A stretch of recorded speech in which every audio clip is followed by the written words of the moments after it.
Hi everyone, my name is Courtney and welcome back to my channel. Today I'm going to be doing my monthly wrap up for the month of August. August was a interesting month for me personally. It just felt like it flew by really quickly just with work and everything, and I wasn't super in a big ready mood, but I ended up reading actually a lot of stuff surprisingly, and part of that reason was because it was the Magical Readathon. So I felt like I was not going to finish stuff for the Magical Readathon. I really did not feel in the mood for reading, but somehow here I am and I've completed all of my quests for the Magical Readathon, so there you go. But this month I was also putting out my final video for my seasonal reading vlog series, so there was a lot of editing, a lot of reading going on, especially at the beginning of the month. Good Omens came out in July, but this month was also Good Omens season, I would say, for me. It's taken over my life. It's like, 90% of my brain is only thinking about Good Omens. That's kind of where I'm at right now, just in Good Omens brain rot, and I'm very happy to be living there for the foreseeable future. But without further ado, let's get into the books that I actually read, because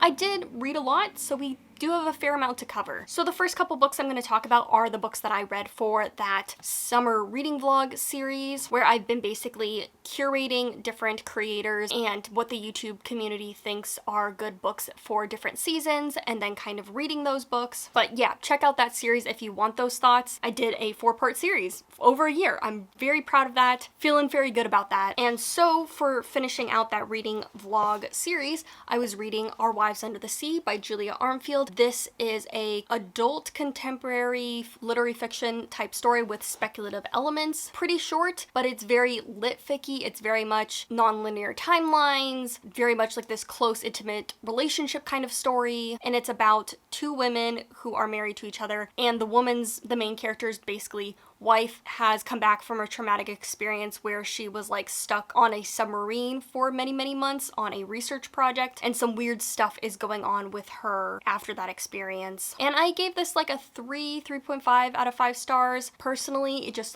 was not my favorite. Again, I have more thoughts in my reading vlog, but it was overall good. I would recommend it. Next, I read The Unhoneymooners by Christina Lauren, which I also gave a 3 stars out of. This is an adult romance novel, and it's all about these two characters who kind of have this beef with each other, but they have to get along because her twin sister and his brother are getting married to each other. Consequently, because they are the only two that don't eat at the wedding buffet, are the only people who don't get explosively sick. And because of that, the sister convinces her twin, the main character, that she needs to go on this honeymoon vacation. It's a once-in-a-lifetime chance. She should not waste it.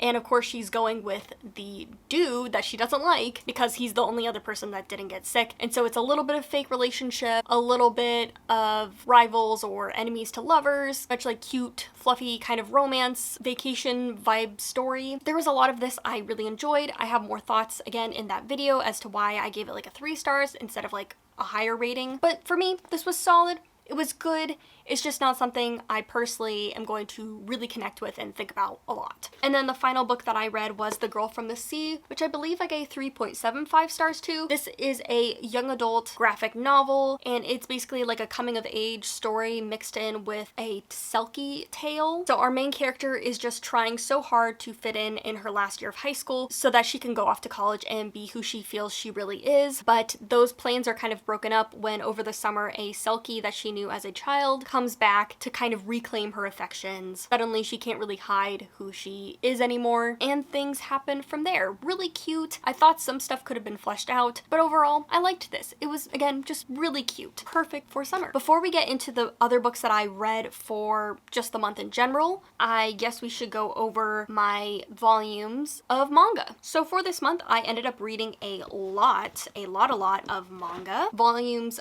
12 through 19 of Haikyuu. So if you don't know, Haikyuu is a sports anime all revolving around the sport of volleyball. It's absolutely one of my favorite anime series of all time. It's definitely a comfort watch for me. I've been watching it since 2015, 2016, pretty much around the time, I believe right before the second season came out is kind of when I've been watching it from. There's just a lot of things I like about this. It's comforting, it's kind of nostalgic in a way. The main character is actually the same age as me, like canonically, like he's born the same year as me, and so this all takes place in like 2013, 2014, which is kind of fun. But you know, it's nostalgic because I've been reading it and watching it for such a long time. But it's also just, again, it's such a comforting show. It's basically about these kids in this volleyball team trying to get into the nationals. It's a very like typical sports story, but it's just done so well. The characters across the board, and there are like so many characters, but across the board they are just so lovely and wonderful, so that you just really fall in love with their stories and connect with them. They all have their own little story, and it's just because of that character connection, because of the high intensity and the author's understanding of volleyball, it just comes together so beautifully. It's absolutely one of the best, if not best, sports story out there, because it just has the characters, the character growth, again, the technical aspects of the sport, the funny moments. This is just such a well-rounded manga series, especially sport manga series, and it was so lovely to get to read it really for the first time for me. Pleasantly be surprised about a lot of the things that didn't end up in the anime, just little snippets here and there, but it was nice to see new material and just fun stuff, but also just to experience it in this format versus anime format. Just really, really fun. But this was on my list for a while. I've obviously had all of these volumes for a while, but the main reason that I was reading it was because volume 19 has a shield on it, which fulfills one of the prompts for that reading challenge magical readathon that I was working on. And so I had to read all of these volumes so that I could get to this volume and fulfill that prompt, because this is the only thing I could find on my TBR that had a shield. I know that prompt was really difficult for a lot of us, so yeah, I ended up reading all these volumes of Haikyuu. I had a really great time with this. It was really fun to read it. I'm really glad that the challenge got me to read all these volumes, because again, it is something that I wanted to work on this year. But yeah, I read 7 volumes of Haikyuu and had a lovely time. So getting into the other books that I read, again, like I said, I was doing the magical readathon, so I have some more prompts. Obviously, shield challenge was fulfilled by this. And then my other challenges was to read something with a gemstone in it, something with a pet, non-exotic pet in it, to read something off of my TBR, and to read an adventure story. So let's get into the books that fulfilled those prompts. So to fulfill the prompt of a book with a pet in it, I started off the month by reading Sea Sparrow by Kristin Cashore. This is part of the Graceling Realm series. Every single book follows a different character, some more connected to each other than others, but it all happens in this same world in a relatively similar time. And this story is following Hava, who is connected to Bitterblue, who is the main character of the 3rd book, and who appears as kind of a side perspective in the 4th book. I absolutely love the 1st book, Graceling. I like Fire and Bitterblue. Bitterblue has always been kind of my least favorite of the original trilogy, but I love the Kristin Cashore novels. I love the Graceling Realm series, but Graceling, I have so many feelings about that book, and like how it made me feel as a kid, and like how I connected to it. Coming back into this world is just so interesting. I absolutely adore how Kristin Cashore writes her female characters, her female perspectives. They're so rich, they're so deep in emotion, and they go through such hard, complicated things, but again, it just makes the world so rich, the characters so rich, their stories so rich, and it's no exception with this one. Hava is kind of this side character that we've seen through a lot of the novels, and she has a lot of trauma because of her connection to different characters, mainly the King Lek, who is this like monstrous king that we've seen throughout the Graceling Realm series, kind of like the first villain that you encounter in the first series. A lot of the books are dealing with kind of the fallout of him as a character and kind of the horrible things that he has done to people, and this novel, I would say, almost is one of the ones that deals with it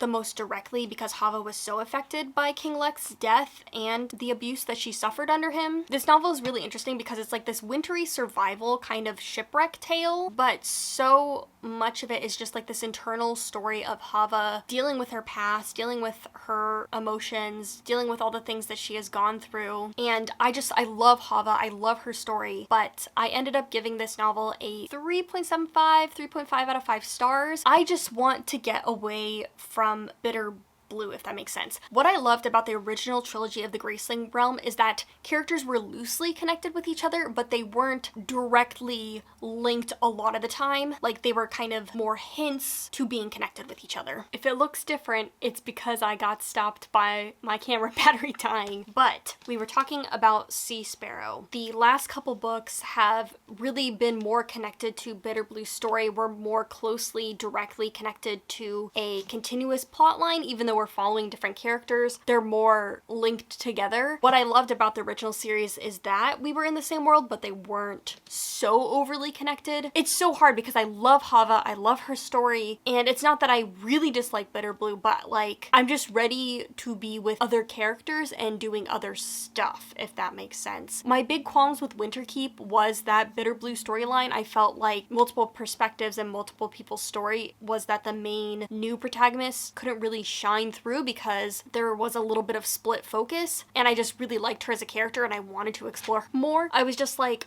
I want this story, I want Hava's story. I love being in her head. I love her perspective. I love the things she's dealing with and what this story is going through. But again, I wanted to be less connected to Bitterblue and all of the stuff that was happening around her. So while there was so much I loved in here, there was also just so much I was just like, you know, whatever about. It's so hard because I love what Kristen Cashore is doing. I love this series. It's just, for me personally, want to explore stories that are a little bit separate from other plot lines that we've seen through this series. So that fulfilled one of the prompts I was working with. The next prompt was to read something off of my TBR, and this book I had gotten for June, hopefully to read for Pride Month, and I just never got to it. Had started it and then lost my audiobook privileges through the library because other people were in line, and then just got the audiobook renewed for it, and that is The First Sister by Lyndon A. Lewis, which is the first book in a sci-fi trilogy. And this is an adult sci-fi series, and it is multiple perspectives, and this was so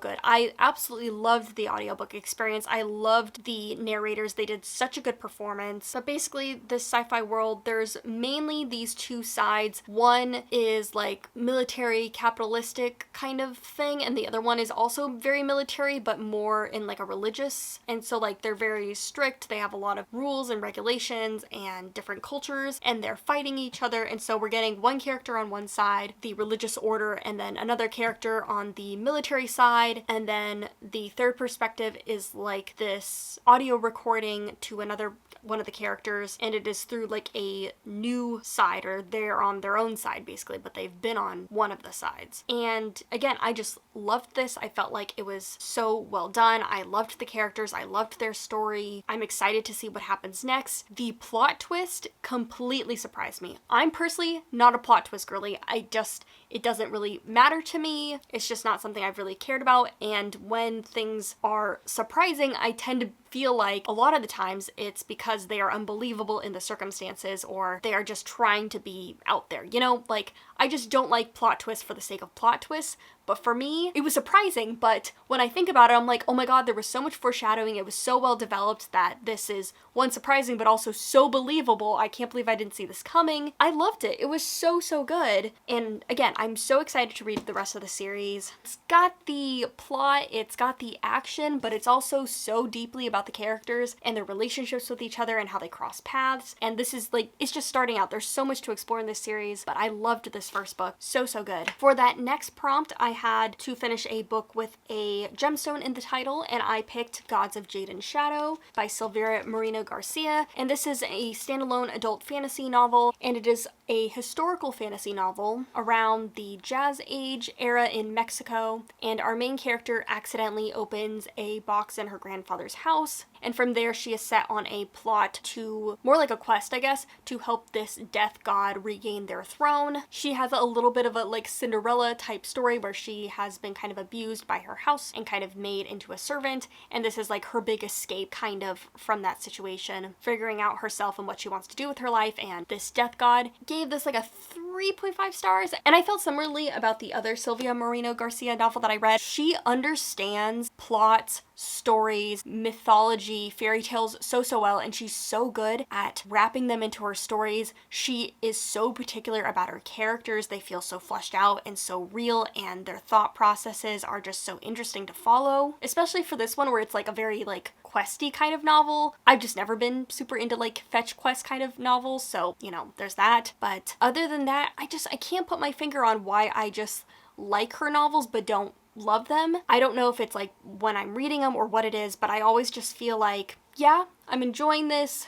I'll get a little bit bored during certain sections, but while I like what she's doing and I think she's doing it well, I just never feel super invested. And again, I can't really figure out why. I don't feel like I have a reason why. Both of the books that I've read have a very naive female main character, and maybe that's a little bit of a reason why. She does them so well, but I think some of her other novels, she has more of a well-weathered female protagonist, and maybe I would like that a little bit better from her. But overall, this was a great standalone adult fantasy novel. I would definitely recommend it. Again, I felt very like middle of the road about it for the entire novel, but the ending I did absolutely love. I loved the choice Marina Garcia made with the ending of the novel. So bittersweet, but just so well done. Really made me happy. Really, really liked that choice. I'm still holding out hope that I will find a Maria Garcia novel that I love, because I do like what she's doing. I feel like she understands what she's doing. She's obviously a really good writer, and so I'm just waiting for one of her novels to really click with me. But overall, this was good. Glad I read it. And then the final novel I was going to read was The Sun and the Star, to fulfill that adventure quest plotline story, but I never got around to it, and so instead I am fulfilling that prompt with the last book I read, which was Good Omens by Terry Pratchett and Neil Gaiman. So I watched the original Netflix series when the first season came out. I really liked Good Omens. I was not overly invested in being involved in the fandom. The original series, I really loved. There are some sections that I really love, but I will be honest and say, if I'm not dealing directly with Aziraphale and Crowley, there's the other sections of the series, the first season, I don't particularly feel inclined to watch. They are good, what they make up for the show, they're obviously like doing something, but like, do I care about Anantha and Newt? No, I don't. I love Madame Tracy, but like, do I care about her as a character? Maybe not as much. I really am there for Aziraphale and Crowley. And so I did not originally read this book when I watched the series. I watched the series, really enjoyed it, was happy with my experience, and was just happy watching compilation posts of Aziraphale and Crowley, because those are my favorite moments in the show. And like, I was invested in them a lot, but I just never felt drawn to fanfiction, never really needed anything more. And then the second season happened and completely shattered me and completely sucked me in. The best thing about season 2 is that it's literally everything that I wanted, everything that I loved from the first season, and just heightened to this amazing, almost fanfiction-y amount. It literally, the second season feels like so indulgent in a way, because it's just all these memorable, great, funny, heartbreaking, wonderful moments between Aziraphale and Crowley. We really get to explore them as characters and see them together growing and stuff, but also just doing all the funny, silly, goofy things that we loved from the first season. And I'm so excited to hopefully see where the story ends and how the story goes, because I am completely invested now. I'm reading the fan theories, I'm drawing fan art, I'm reading fan fiction, I'm just completely head over heels in love with them. Like I was in the first season, but like now I am in it, baby. I want to read everything about them, every interpretation of them. Well, not every interpretation, because honestly, I don't love how every fan, you know, that's just fandom life. You're not going to love how everybody portrays the characters. For the most part, people just pick up on so many interesting, fun things about these characters, and it is just so fun to be sucked into this world, especially because, like, again, I originally loved them. They were an OTP for me, but it was never something that I wanted to join the fandom on originally. For whatever reason, I just didn't feel inclined to, and now I do, so yay. But that is all to say, with my Good Omens brain rot, after I watched season 2, I knew I immediately had to read the book just to read the book, and I've tabbed it with all their scenes together. Yeah, they don't have a ton of scenes together, which is kind of funny. There's like a whole chunk of the novel where it's other plotline stuff, which honestly is the boring part of the novel, just like the first season. It was so fun to read the original material, and what's really fun is that Amazon Prime got David Tennant and Michael Sheen to do an audiobook version of the book. So if you, like me, were reading the audiobook along with this, every time they speak, it is them speaking, which honestly is the reason why I picked up the book. I wanted to hear them saying the lines, and it was so fun to listen to that audiobook while reading along. But what is Good Omens if you've never heard of it? This is the story of an angel and a demon who are agents of their respective heaven and hell, and their job on Earth is basically to either cause trouble or help things along, the protectors and tempters of humanity, if you will. And Aziraphale and Crowley have kind of gone native, and they have a secret alliance that nobody knows about. And with going native, they just want to keep the Earth rolling and moving because they don't want to see it end, but oh no, the Antichrist has been born, Armageddon is coming, and they need to find a way to stop it if they want to keep living on Earth. But what's this? They are completely useless and don't know how to do anything and do not know how to stop Armageddon. And it's basically the hijinks from there, but on a more metaphorical level, it's really just a parody of Christianity, you know? And it's a good, fun time. I will say, this book was written in the 90s, and it shows. There are some slurs, there are some interesting metaphors, some kind of things where I'm like, maybe not use that. A lot of the times, it's definitely Neil Gaiman and Terry Pratchett poking fun at the people saying dumb things and non-politically correct things, but it's done in a very subtle, very dry British humor way, so I feel like a lot of people are gonna read it and just be like, oh my god, like, why did they just use that slur? You know, why did this character say something so offensive without anybody really taking offense to it? It's that. There are like a couple comments where I was just like, I definitely would have cut that out nowadays. Like, it definitely, you know, there's a couple things that I'm like, that one doesn't need to say. Overall, again, it is making fun of the people not saying the politically correct things, and thank God Aziraphale and Crowley are not the ones making those comments, so it's relatively fine, because you're not like, again, you're not supposed to sympathize with the character saying the dumb shit, but I will mention there is some stuff in there like that, some racial comments, some homophobia.